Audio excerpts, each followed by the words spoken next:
এই ধরনের কন্ট্রোলারগুলা যখন নষ্ট হয়ে যায়, আমরা যখন ৩টি সাইডের নির্বাচন করে ফেলি যে একটি সাইডের সমস্যা হয়ে গেছে, ধরুন ৩ সাইডের ভিতরে এই সাইড সমস্যা হয়ে গেছে, তখন আমরা মোসফেটগুলা পরিবর্তন করি। পরিবর্তন করার পরেও আসলে কি, কি সমস্যা আরো থাকতে পারে সেটা নিয়ে আজকের ভিডিওতে আমি আপনাদেরকে সুন্দর করে বুঝিয়ে দিব। এখানে বেশ কিছু গুড়া পার্টসগুলা রয়েছে। এছাড়া গুড়া পার্টসের সঠিকভাবে কিভাবে কাজ করবেন আগেও আমি আরো ভিডিও দিয়েছি, সেই ভিডিওতে অবশ্যই আপনি দেখে আসতে পারেন। তো এখানে শর্ট ভাঙার পর কিন্তু আসলে অনেক সময় আমরা লাইন দিয়ে থাকি। তো শর্ট ভাঙার পর কিন্তু আপনারা আসলে লাইন দিবেন না। যার সাথে সাথে অনেক সময় কিন্তু এই জায়গায় আবার নতুন করে শর্ট হয়ে যায়। শর্ট ভাঙার পরেও বেশ কিছু কাজ আসলে বাকি আছে। তো সেই কাজগুলো আপনারা করবেন। ঘোড়া পার্টসের যে মাপটা এই পাশের সাথে তিনোটা পাশ ঘোড়া পার্টসের মাপটা আসলে মিল করবেন। মিল করার পরে আপনি লাইন দিবেন। আর লাইন দেওয়ার আগে অবশ্যই এখানে 5 ভোল্টটা চেক করে নেবেন।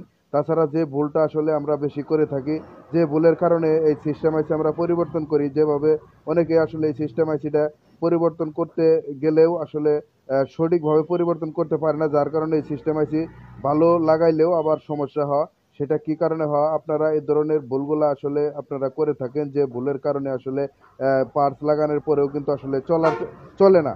তো এই বিষয়গুলো যদি সঠিকভাবে, অথবা হতে পারে সেটা পিক আপ আইসি অথবা সিস্টেম আইসি এবং কি এলইডির যে আইসি রয়েছে, সেই আইসি গুলা আসলে যে আইসি এ ধরনের ইজি বাইকের কন্ট্রোলারের কখন আসলে আমাদের সিস্টেম আইসিটা পরিবর্তন করার প্রয়োজন হয়ে থাকে, যখন কন্ট্রোলারের সমস্ত সাইডগুলো ঠিক থাকে তখন কিন্তু আসলে সিস্টেম আইসির সমস্যা হয়ে থাকে। তখন আমরা হট গান দিয়ে আসলে যেভাবে আসলে পাল্টিয়ে থাকি, তো সাধারণত সবাই এভাবেই পাল্টিয়ে থাকে, যে কারণে আসলে যে হিটটা বেশি হওয়ার কারণে আসলে সিস্টেম আইসিটা ফুটে যায়। তাহলে এখন কথা হচ্ছে কিভাবে আপনারা এটা খুলবেন। তো এটা অবশ্যই খোলার জন্য আপনি যে কাজটা করবেন সেটা এই এইভাবে না দিয়ে আপনি নিচে থেকে আপনি হিট দিবেন। নিচে থেকে যখন হিট দিবেন তখন অনায়াসে সিস্টেম আইসিটা উঠে আসবে, আর সিস্টেম আইসিটা কোনো সমস্যা হবে না।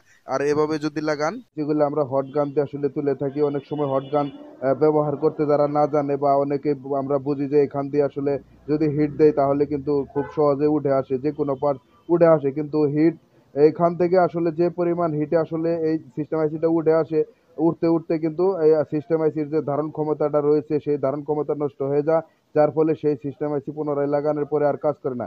তাহলে আমরা এটা কি করব, অবশ্যই আমি আপনাদেরকে দেখিয়ে দিচ্ছি। এখানে যে সিস্টেম আইসিটা দেখতে পাচ্ছেন, আপনারা এখানে প্রথমে রোজন দিয়ে নিয়ে আপনারা এখান থেকে এভাবে হিট দিবেন। এতটুকু ফাঁক থেকে যদি হিট দেন তাহলে কিন্তু সিস্টেম আইসি হোক পিকআপ আইসি হোক, এভাবে যদি উঠান তাহলে কিন্তু খুব সহজে আপনি কাজটা করে ফেলতে পারবেন, আর সমস্যা হওয়ার সম্ভাবনা খুব কম।